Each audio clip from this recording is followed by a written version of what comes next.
All right. It's 7 o'clock, so I will go ahead and get us started. My name is Sam Jack. I'm the Adult Services Librarian at Newton Public Library in Newton, Kansas. And I'm so pleased to have with us this evening Dr. Evie Yoder Miller. And Evie's going to tell us about her trilogy of Civil War novels, Scruples on the Line. But first, before we get to that, I always have to put in a few plugs for stuff that we've got coming up at the library here in Newton. For those of you that are actually physically in Newton, you're invited to our holiday book club and party tomorrow at 5 p.m. Here at the library. We're going to discuss Winter Prey, and it's also kind of a party for, for people that have participated in the book clubs throughout the year or might be interested maybe in starting to participate in 2022. It's more of a social thing. So even if you didn't read Winter Prey, I would invite you all to come and meet some other people that do book clubs, and maybe you'll be inspired to get involved or more involved in our library's book clubs next year. And then on Thursday, we've got a tech talk with Nathan Carr, our tech guy. That the subject is going to be what type of computer is best for you. So maybe you're thinking about buying a new computer as a Christmas present or something, or present to yourself. Nathan has some insights that he'll be sharing about how to choose a computer. Then on Saturday, we've got Dungeons and Dragons, which is a board. Well, is it a board game? I think it involves a board, but it's like a role-playing game. And that's from 3 to 6 p.m. If you have heard of that or interested in that, no experience required. And then there's two more things in the month of December. On Saturday, December 18th at 3 p.m., we have got all ages winter crafting, where we're just hauling out all of our craft supplies and having a winter crafting, Christmas crafting extravaganza, make some Christmas ornaments, make holiday cards, whatever you can dream up using our profusion of craft supplies. And then our last special event before Christmas is another kind of history focused event that Denise Lowe and Ramon Powers will give a talk on their book, Northern Cheyenne Ledger Art by Fort Robinson Breakout Survivors, which is a book that presents artwork created by Native American warriors as they were awaiting probable execution in the Dodge City Jail in 1879. So I don't know about a bunch about it beyond that, but I'm sure looking forward to learning more and seeing this artwork on December 21st. That's probably enough about the library. I guess I'll say a bit about Evie, and then she can tell us a bit more if she'd like. Evie grew up in Kelowna, Iowa, and then earned a college degree from Goshen College in Goshen, Indiana. And then later in life went back to grad school and received an MA and a PhD from Ohio University in Athens, Ohio. In addition to this trilogy we're talking about today, Scruples on the Line, she has two other books, Everyday Mercies and Eyes at the Windows, or no, Eyes at the Window. So evieyodermiller.com is her website if you'd like to learn more, but we're about to learn more. I guess let's say a word on the format too. Evie's going to give her talk and reading, and then we'll have some time for question and answer after that. So if you think of a question, you can type it in the Q&A on Zoom or the chat function on Facebook, and then I'll just save those for the Q&A period toward the end of our program this evening. So I think that's enough from me. I'll turn it over to Evie. Evie, thank you again for being here. Well, thank you, Sam. It's a pleasure to be here with you and to be part of the Newton Public Library. Oh, that's weird. I think I lost your picture. Oh, wait, is it coming back? Yes, but I think you're frozen.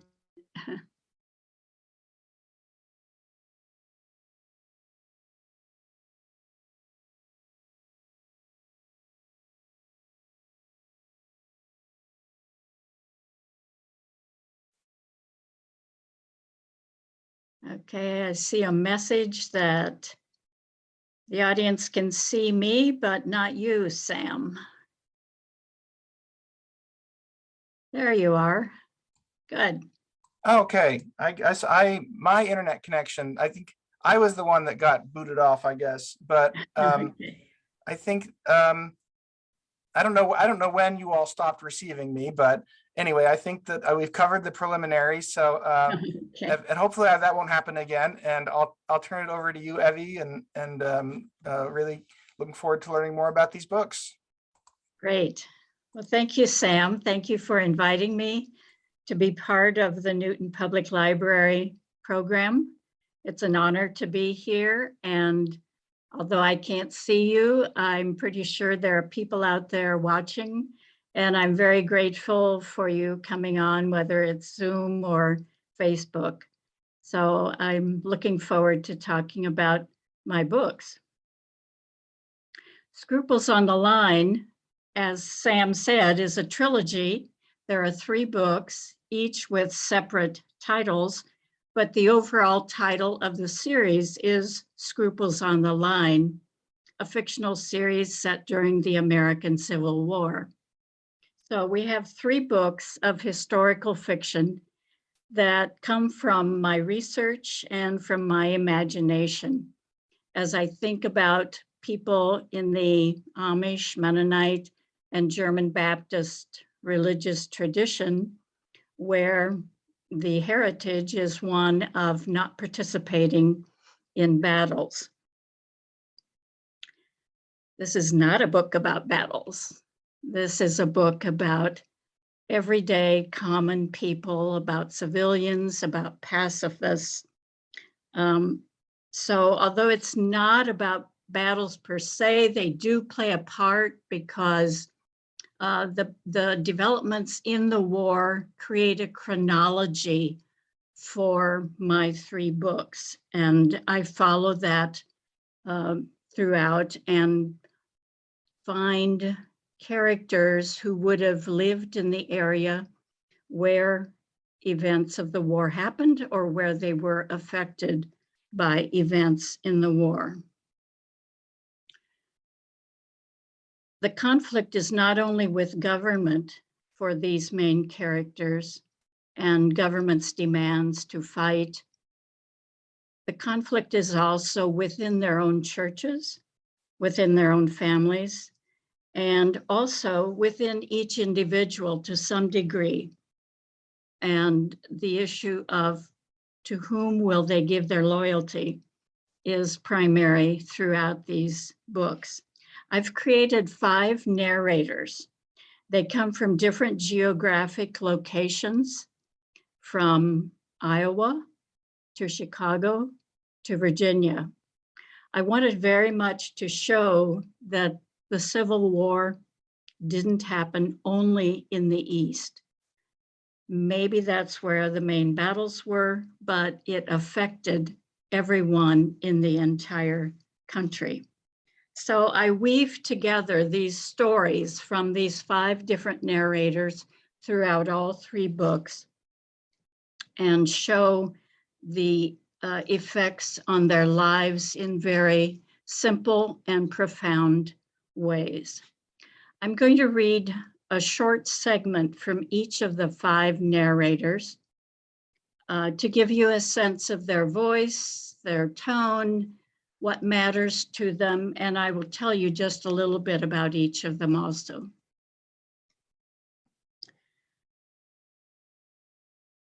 This is the first book, Shadows. I'm reading, believe it or not, from the first book and from the first chapter. So I start off with the narrator, Esther Shank. She lives in the Shenandoah Valley, and I begin before the Civil War actually started physically. And her narration, the first chapter, comes from the Valley in October of 1859.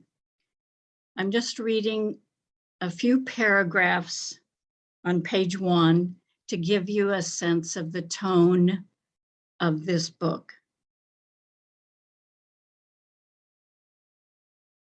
Mama used to speak of a bad death and a beautiful one.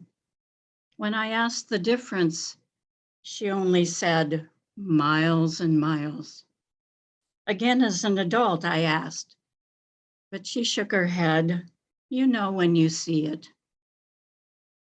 I would not call hers beautiful, lingering till we thought to remove the pigeon feathers from her pillow. Papa had died with his shoes on, his head hitting a tree stump, his top splitting open. Mama never had to say what kind. Yesterday, a bird flew in our house, all silent. The boys had propped the door open for carrying in wood and stacking it under the window, one pile by the stove in the kitchen, another on the stone ledge by the fireplace. The bird was not to be had. Andrew said it had gone out when we turned our heads, but William spied droppings under a beam. The bird had found a crevice, its feet clinging. Peter brought a chair, thinking he could snatch the bird with his hands, but it took flight like a crazy one. I grabbed a broom and darted along.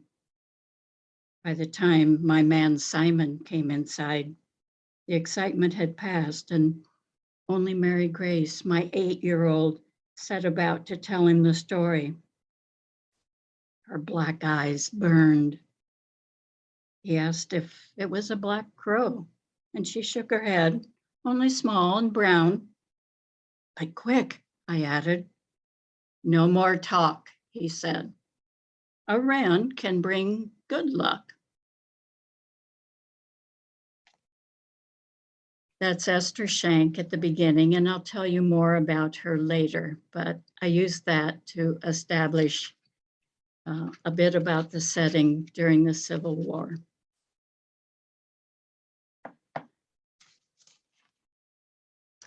I'm going to read from an Amish bishop. He's the oldest narrator. He's 60 years old when the book begins. His name is Jacob Schwarzendruber. And some of you may be following along in a book you have. I'm going to start reading on page 8, paragraph 2.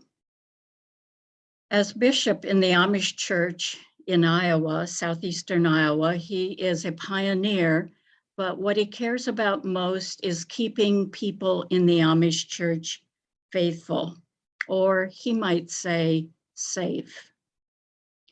He came to the United States, or to America, in 1833. He came to Iowa in 1851. How do I know this? He is a historical figure, and so I did research to find out more about him and learn about his past and what matters to him. I'm going to read these paragraphs again, a short excerpt, just to show you what matters to Jacob. And we've jumped from October of 59 to February of 1860. This John Brown is not the only problem. Travelers bring word of conflict stirring in the East, but also unrest in Kansas. How blessed we are not to have settled in Missouri, where reports of turmoil abound. This matter of slaves portends nothing but trouble. If people are allowed to take them into the new territories, their free labor could hurt our people along the way. We pay wages for competing labor, but we do not want to be infested with unsavory types. Nor does it fit our beliefs for one man to think he can govern another. Some argue that anyone with dark skin cannot be considered a citizen. He is not a man. That cannot be right. Does he not have the same human characteristics as any two-legged creature? Is he not given a mind to discern good from evil as much as any white man? But when our men gather at the inn or tavern, questions about politics are put to them. We must not succumb to temptation or say under pressure, the Negro is not worthy. Nor dare we stoop to settling disputes by using force.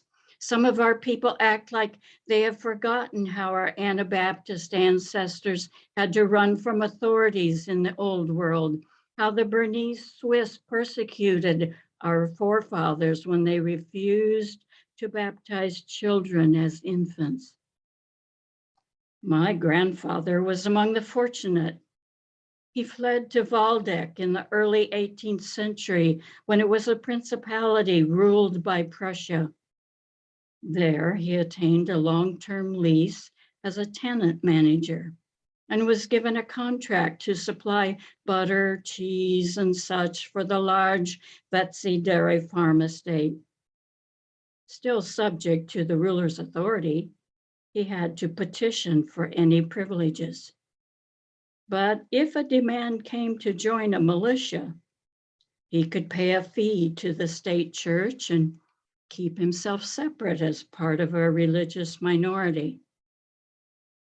So far, our government allows us Amish to remain separate and keep to our beliefs. Among immigrants, we are favored, so long as we till more land and supply more grain, in good standing, considered citizens, and holding rights without asking for them. That same courtesy should be afforded anyone.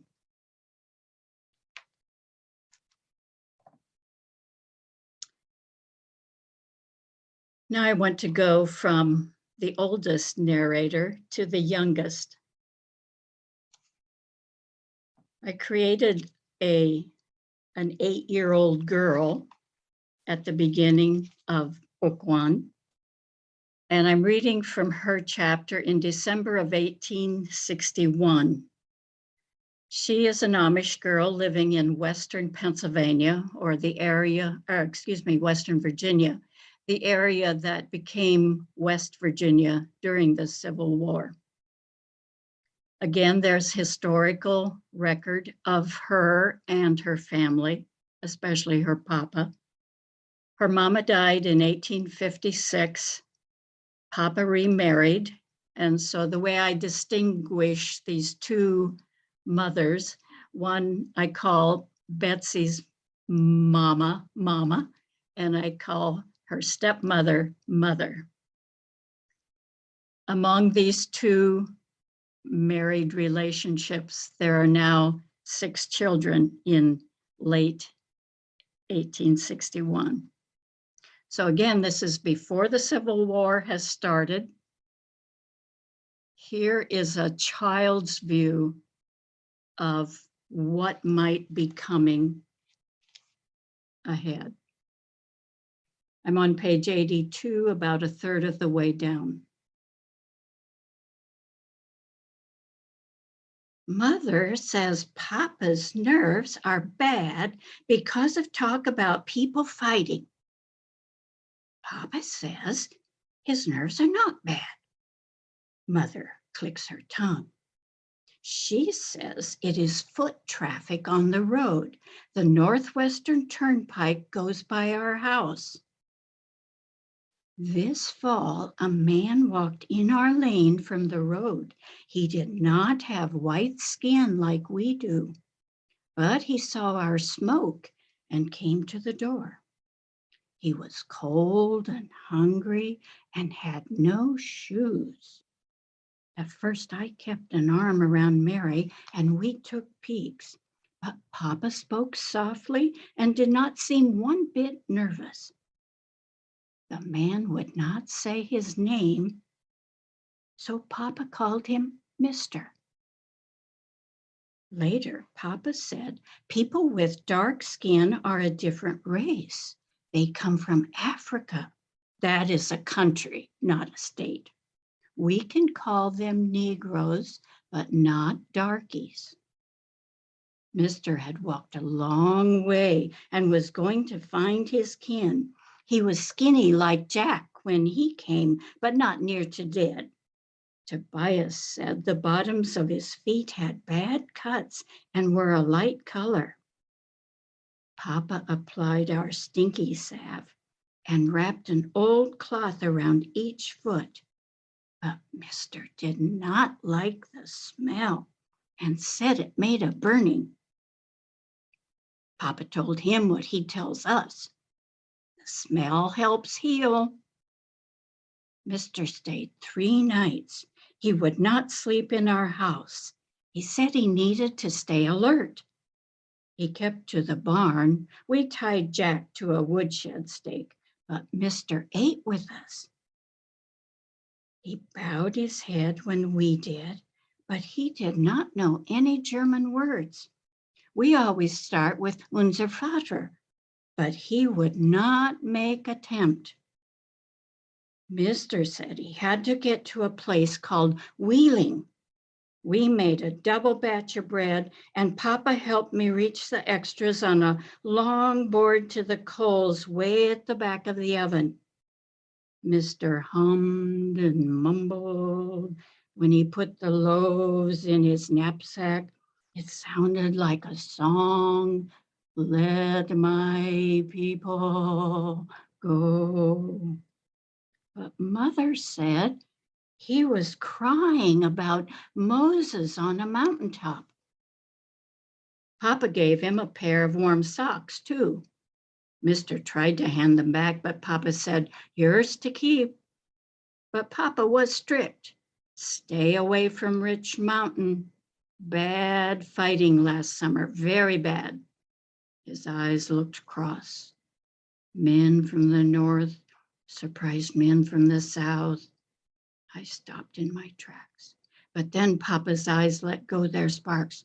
One of the prettiest, the Cheat River Valley. Snow white lilacs and redbud in the spring, more than here. Frightful though, the mud.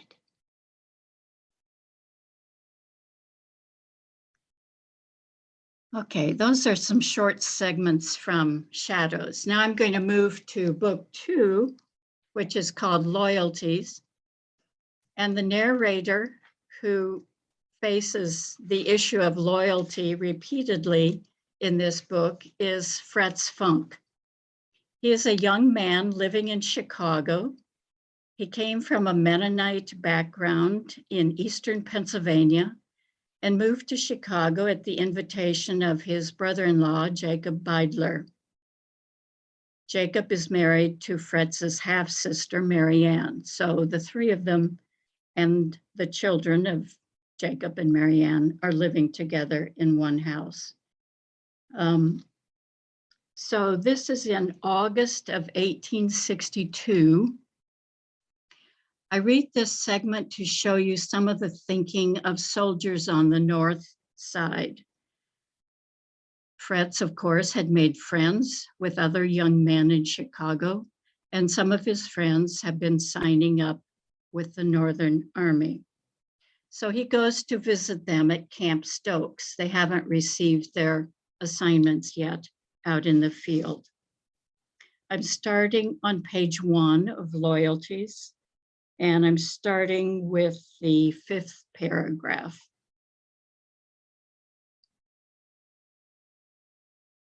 Andy was on guard duty late that night, but before total darkness set in, we sat around a campfire, stoked to keep bugs away, and jawed a while before prayers were said. In the flickering light, I studied the faces of the men, all of them acknowledged Christians, recruits obeying the call of the government and choosing a battery with others, determined to stay sober and use intelligent means on the battlefield. It wasn't long before Ben, the man who has a wife and children in Chicago, put questions to me. So what stops you?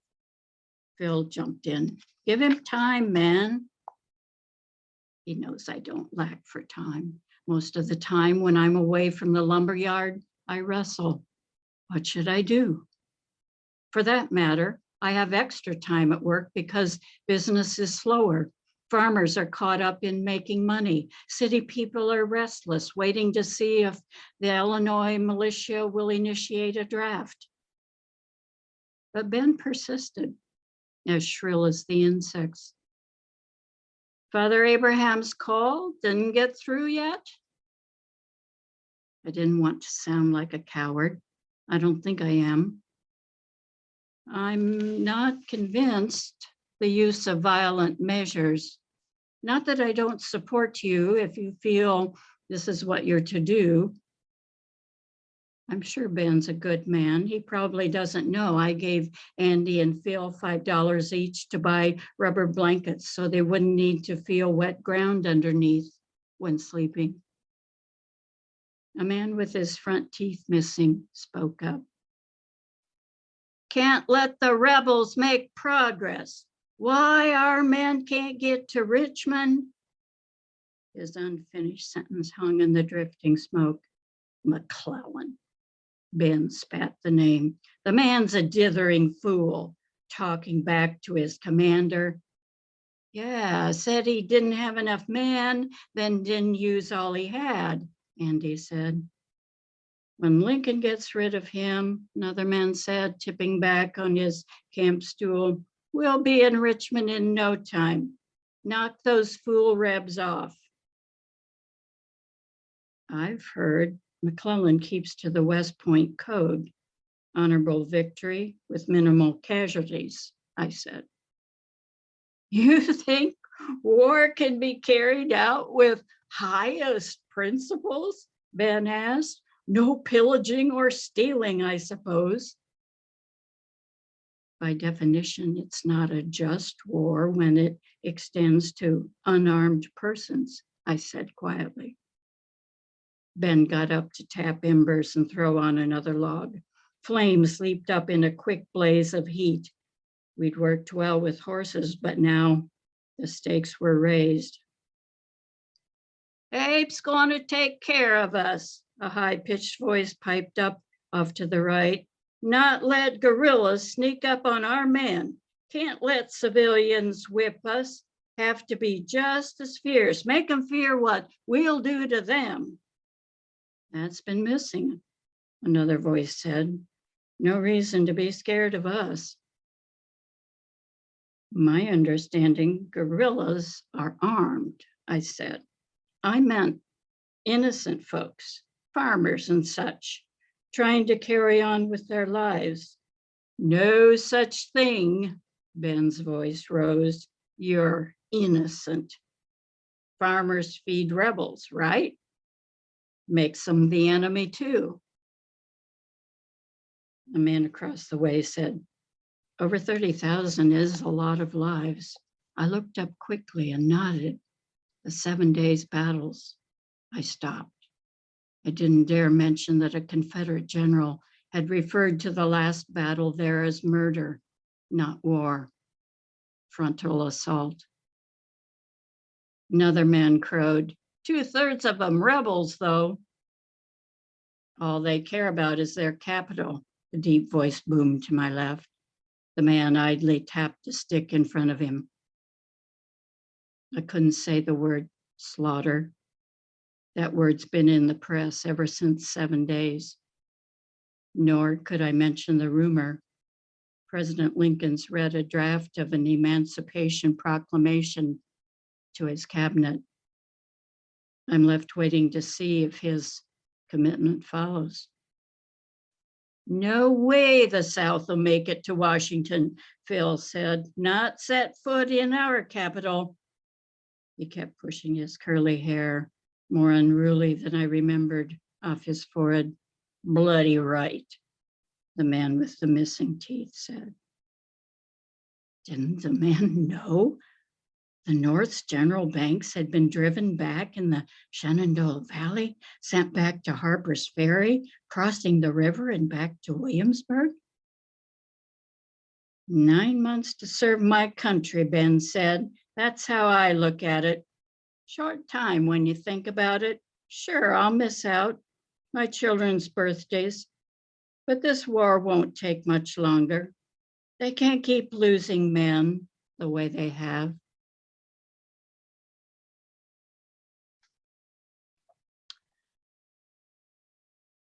Okay, that's Fritz Funk's voice in August of 1862.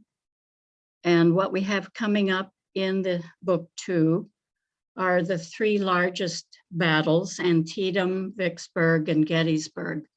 And those sort of form an umbrella for what's going on in the lives of civilians as they hear various reports of what happened in those battles.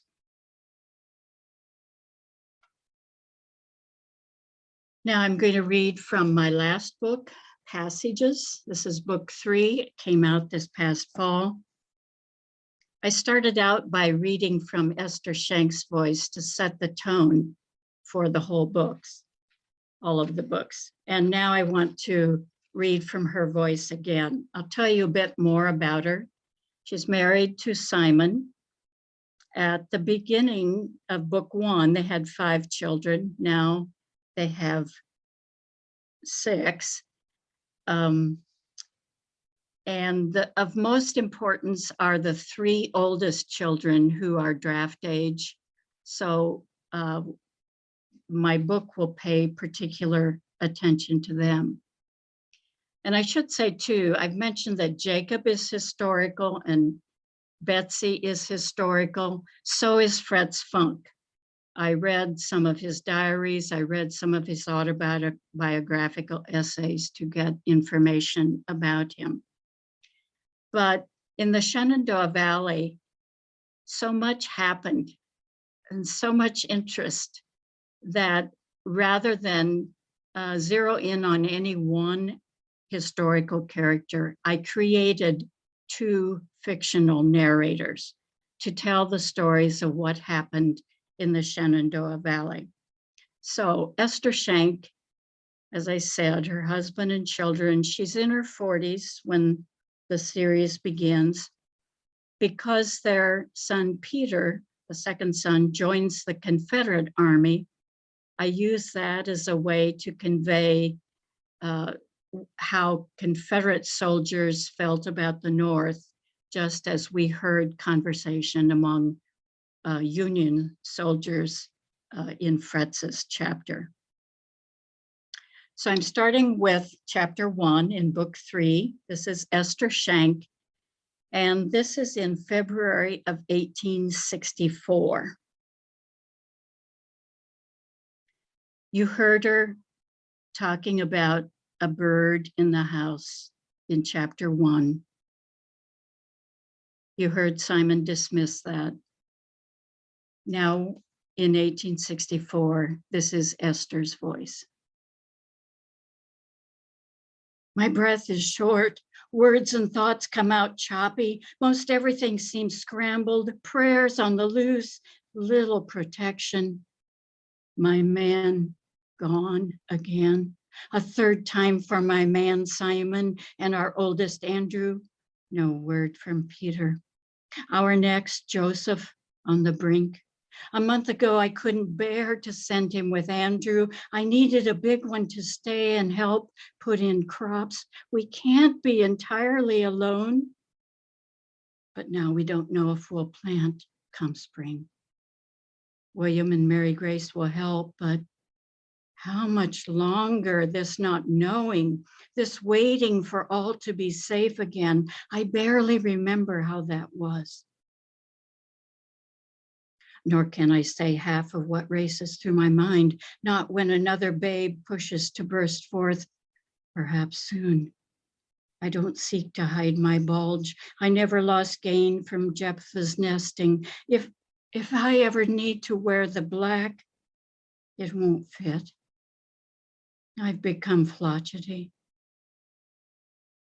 Mary Grace, what would I do without her? How little she knows what may lie ahead, far beyond what any 13-year-old should face, far more than rustling up food. I will need to give instruction.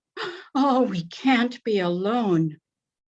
I go through the steps, heat the water, but not to scalding. If the baby is a girl, Mary Grace may do the naming. I know she'll pick Miriam. One change after another forced upon us. Back in December, we heard stirrings about losing our men's exemption. Governor Letcher called an extra session of the lawmakers in Richmond. Simon came back from town, the dark of winter already upon us. He brought word, no more substitutes. It's said to bring the army discouragement. From then on, no more smacking of the lips from Simon. His talk of the Almighty's protection, a thing of the past. He jumped at every noise. Our spoons rattled. Brother Simon stayed calm, but said, be a step ahead if need be. Simon cogitated on several counts. The first surprise came at Christmas. Gabriel's Harriet has a comb like this, long and creamy white, a swirl of gold in the center. Simon wouldn't say the what or wherefore. Not one of those peddlers, I said. He shrugged. Frequenting the mill? I want you to have it, he said. He wouldn't spend excess when we don't know the future, would he? I thanked him, the comb solid to the grip, but some mornings it feels like a weight in my hand. Another sudden purchase, as marks the past, midnight, the cook stove. I don't mean to be ungrateful, but I would rather have affection than splashes. I gave Mary Grace my old comb with the missing teeth. This new one pulls better through long strands to get the kinks out. By day, I still wind my hair into a tight bun at the back, but I can't let go the thought. He shouldn't have. We know so little. When Samuel, our bishop, passed along official word, all men 17 to 50 told to report. That's when Simon and Andrew and others of our church skedaddled. We women fell to weeping, like on the day officers first entered our church and barked orders. This time younger and older ones included in the call-up. Oh, not my Joseph. He, like the 3 other young boys at Weavers who recently turned 17, hasn't sealed his vow to God with baptism. Oh, I should have sent him with Andrew. I kept him for myself. Risky now. He could easily pass for older, a good 6 feet. Of no use in our cellar. The haymow offers scant hiding. He'll have to flee, knowing scouts wait to snatch, yet he keeps mum. Not saying exactly. I don't think he'll deviate, but the rebel army would swallow him if they could. He's listened to Peter, our enlisted one, heard reply from Simon. Brother Samuel tells us to trust, but he agreed. Joseph must flee when conditions are ready. All those that age must go, but not alone. Some older one must accompany the lads. This morning she came again. Mama, stepping from the shadows of the lantern as I went to milk the cows. I stopped dead, as if accosted. She came dressed in black, bouncing on lightened feet. In 1 second, she appeared out of a puff of my warm breath. I reached with my bucket, whether to fend or not. The next, she vanished.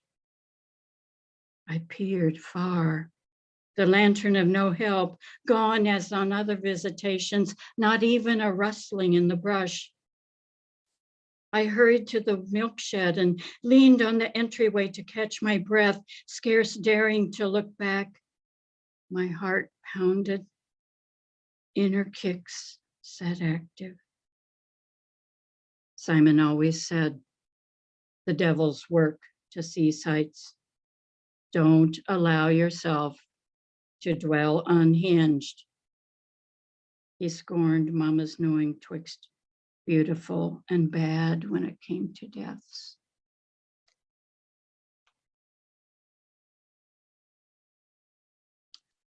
And now one more narrator in the Shenandoah Valley. This is the fifth narrator. His name is David Bowman. And whereas I situated Esther close to Harrisonburg, David is closer to New Market, a bit to the north of where Esther lives in the valley. David is in his 50s. He's a minister in the German Baptist Church. He's a friend and traveler with John Klein, who is a well-known figure in the German Baptist Church. David's wife's name is Abigail. His daughter's name is Delilah. And what I should clue you into in terms of David is that in book 2, he became convinced that he needed to do more. And so he built a closet in part of what had been their bedroom. He built a closet where he could stow deserters or hideaways. So living in Confederate territory, there were many deserters coming through his area. I'm going to start on page 31. Esther's chapter was in February of 1864. Now we're in April of 1864. David Bowman. 2 men came to my door at dusk, bent and huddled over. Their bedraggled outerwear soaked from heavy rain. They looked to have come some distance, coats pulled up to cover their ears. I never got a clear look, our cold wind unabated. "A morsel," the one said, holding out his hand.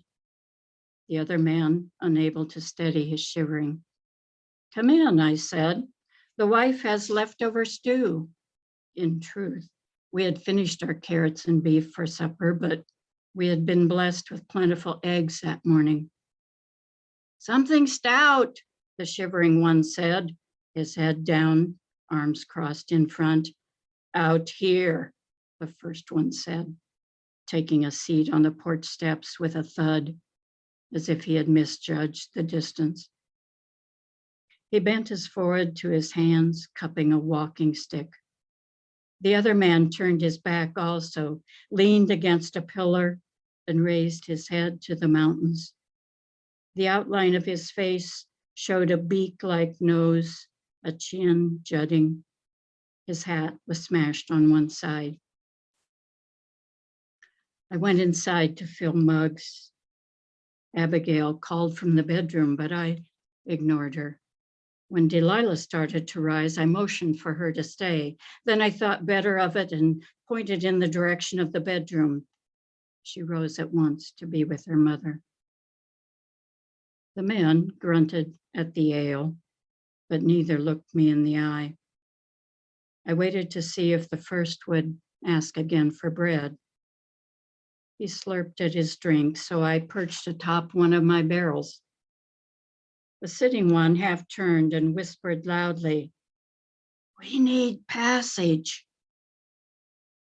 "That I cannot provide," I said.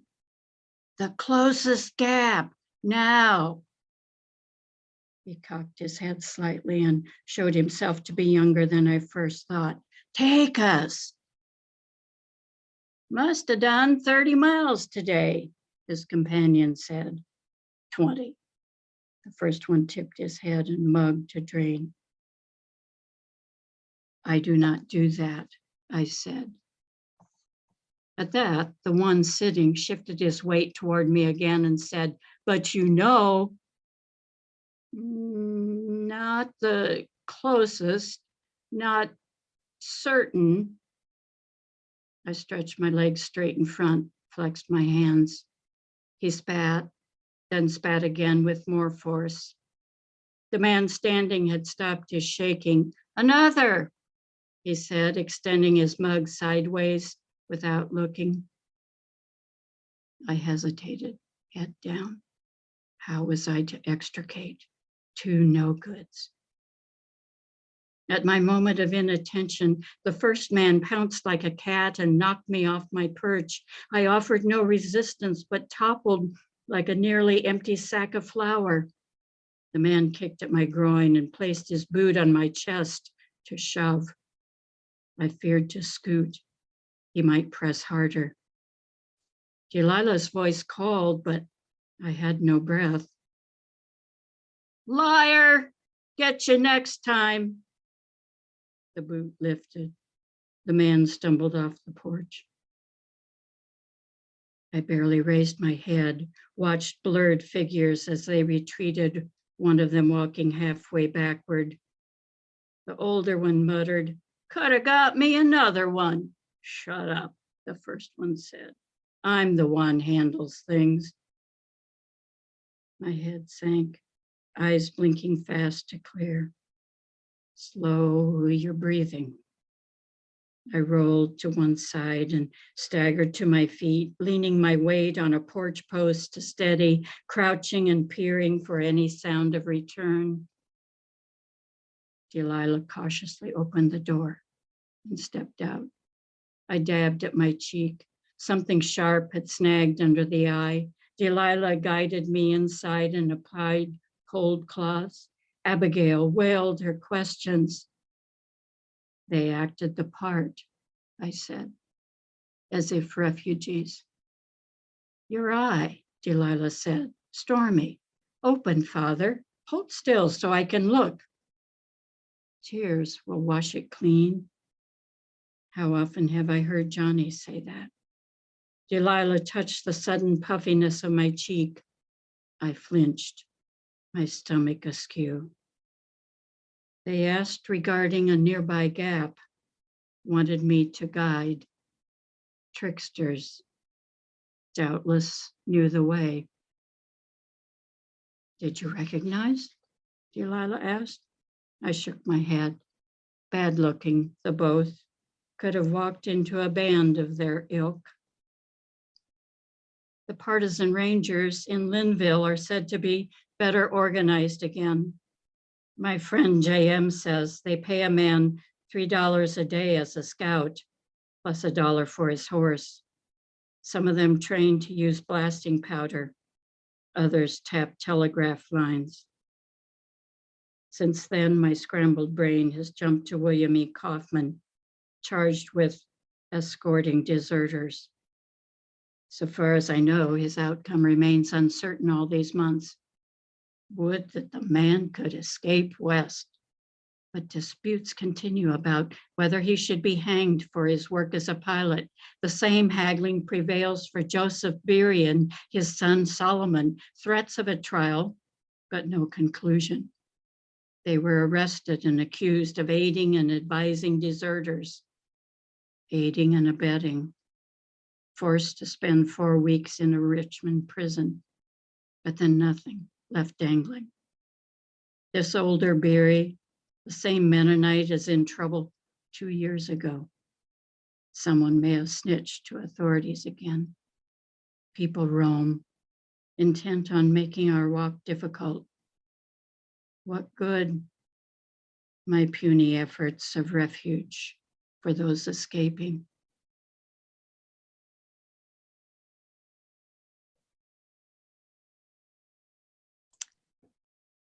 So those are some samples from the 5 narrators in my 3 books. I'd be happy to answer any questions you may have, or if you simply want to comment, that's okay too. Yes, Evie, thank you for reading. Really, really some beautiful writing and thought-provoking as well. I guess, yeah, those of you that may have questions or comments, you can type them in the chat or use the Q&A function on Zoom, and then I will pose them to Evie. I guess to get, I have a question. You know, obviously a whole lot of research and study went into these books, and in order to, understand all these historical facts and contexts. I guess I wonder, like, how, and this is probably a good question you could ask to any historical novelist. How do you know when it's time to stop researching and start writing? Well, that's a difficult question, Sam, because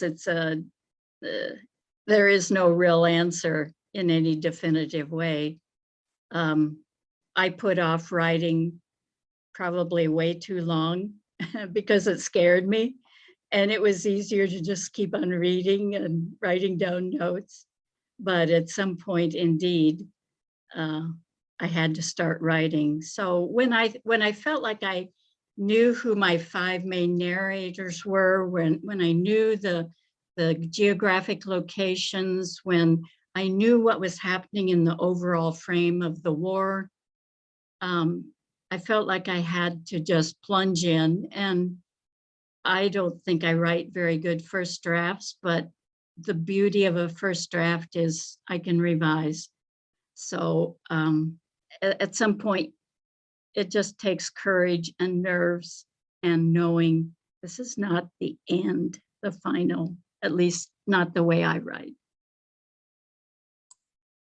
Yeah, definitely can't hurt to put pen to paper and know you can always improve it later. Steve asked, he wrote, Evie, you read beautifully. Any chance of doing audio for the books? Like audiobooks? Well, Steve, did you want to take this on for me? It's a great idea. It would take considerable work since the whole manuscript would be close to 600 pages. And but yes, thanks for the thought, Steve. And I'll be in touch if you would like to support this. Yeah, that would be something. Deborah asks, what were some of the conclusions or understandings you came to after working on these novels? What were some of the conclusions or understandings? I guess one understanding I came to is that both the North and the South believed God was on their side. And that belief kept them fighting. The war went on, it seemed like on and on and on. And that belief that God wanted them to fight, God wanted them to prevail, gave them the message that, well, we need to keep on. So that was one understanding that I did not understand when I began. And I found this in secular writers who understood this about the Civil War, that the religious motivation was strong on both sides. That's one understanding. And the other understanding that I would say is that there are divisions everywhere when war breaks out. It's not just the North against the South. It's people within families taking opposite views. It's people within churches taking opposite views. And as I said, it's all of that inner turmoil that goes with warfare. That those are givens, but it's not limited to physical warfare. Oh, thank you. Let's see. Oh, Steve, maybe you know him, Steve Tomasco. He says that Jeannie wants to know who your favorite narrator / character is. And I assume Jeannie means in these books. So, yeah.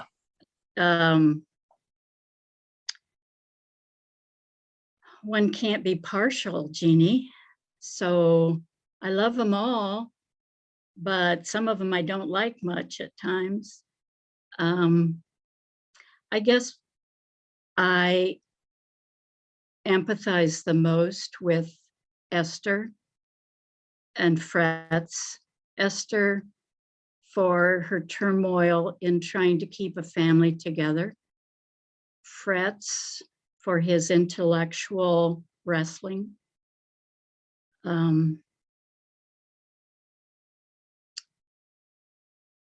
That's kind of an answer, Jeannie.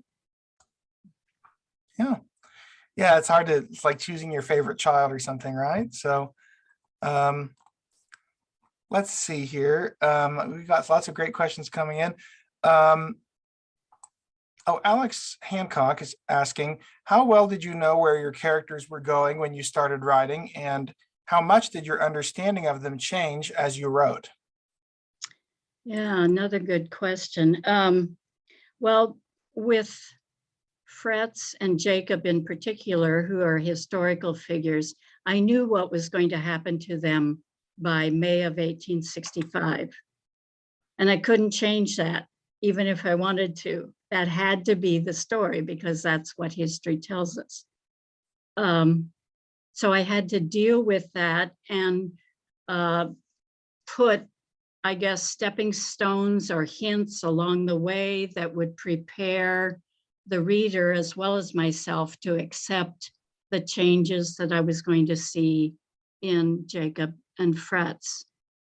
For the other characters, I basically knew what I wanted to have happen with Esther and what I wanted David to do.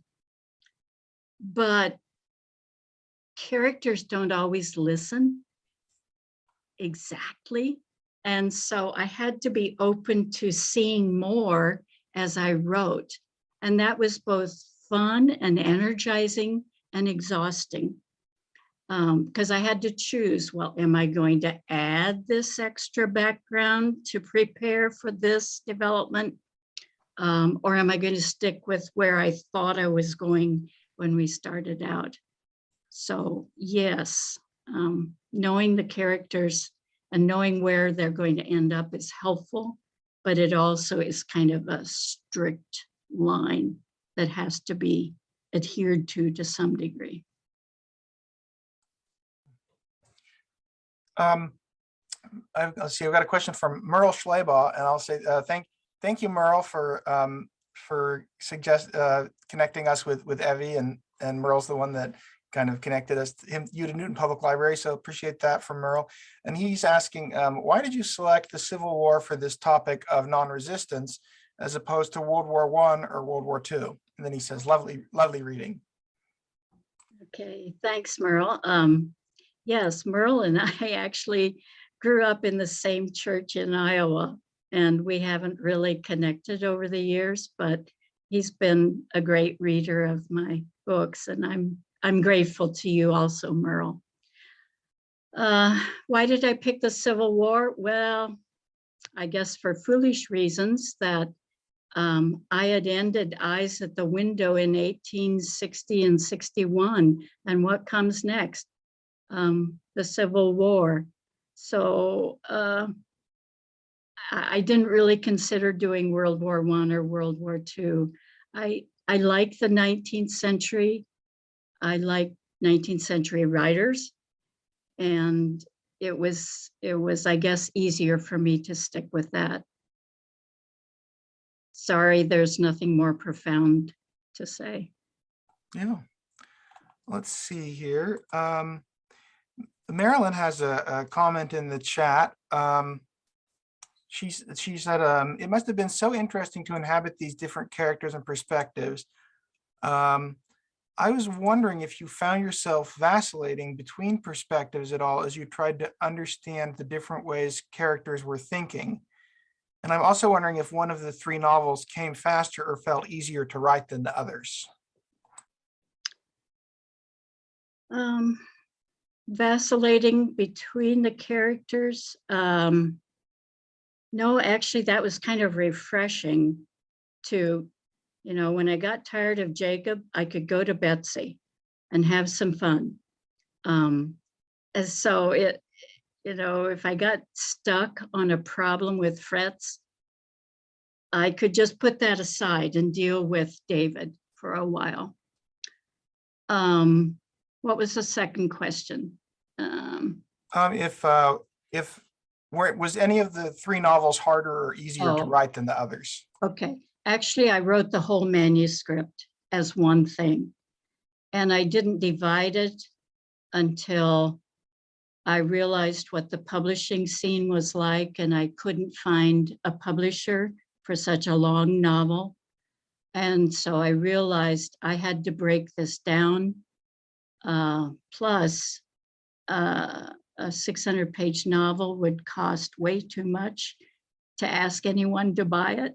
And so there were some pragmatic reasons why I broke it down, but I can't say that one novel was easier than the other. Maybe the third one was the most enriching because it was bringing everything together and reaching what I hoped would be a satisfying, if not happy, conclusion for all five of the narrators. Yeah, I'll put in another question. I was wondering, the five narrators, did they ever meet or interact, or are they on separate tracks? Yeah, that's fun too. Well, one of the values of having Betsy in West Virginia is that she was kind of in the middle between people in Virginia proper and people farther west. And so eventually several characters do find their way to Betsy or to her church or to that area. Not that they intend to necessarily, but there is some interaction. And there's also a ministers' meeting where I have Jacob meet Fretz. I know Fretz was at that Dienersversammlung, and I know that Jacob was there also. And so why not let them have a conversation? So that was fun to imagine how that might have gone. Yeah, thank you. And then Jeannie has another question about your writing process. Do you write it all and then revise, or kind of revise as you go? And then do you use longhand or a computer or a typewriter, or what media do you use to write? I still use longhand. I like paper. I like pen.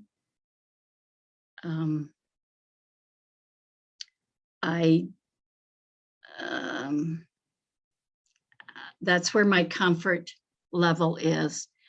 I guess I would write a chapter and then read it again and revise it. And if I thought after 2 or 3 times I could set it aside, then I would go on to another chapter. So I went through many drafts of this whole manuscript.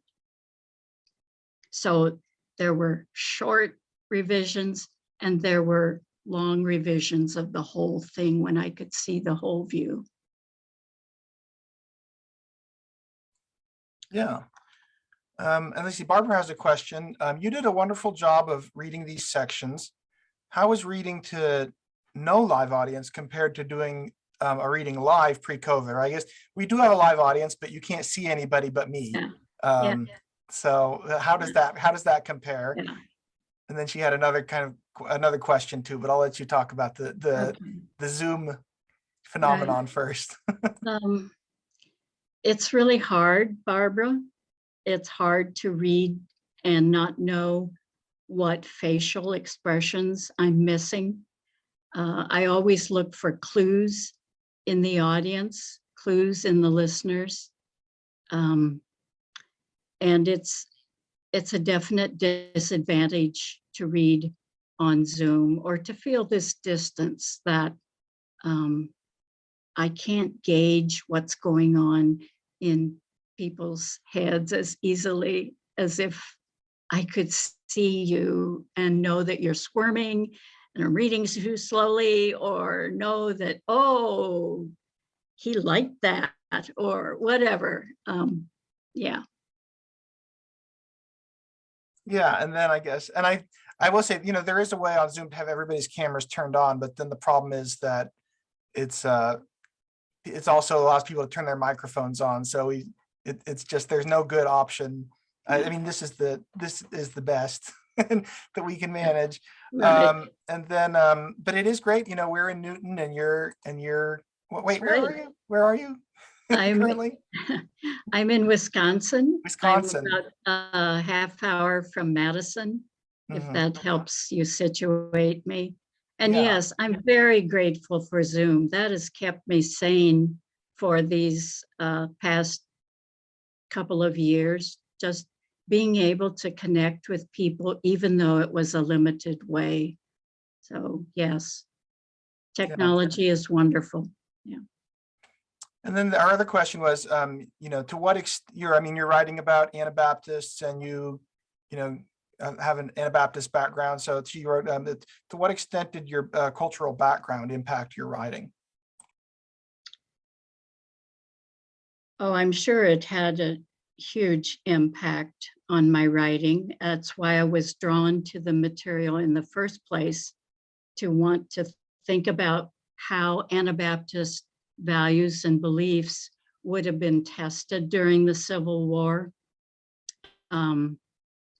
It's part of who I am to think about how we are pacifists, or how we fail as pacifists, or uh, how we try to stay peaceful when things around us are very stressful.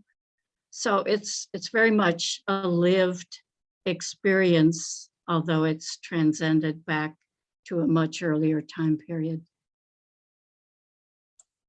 Yeah. I've got a question here from Jeannie.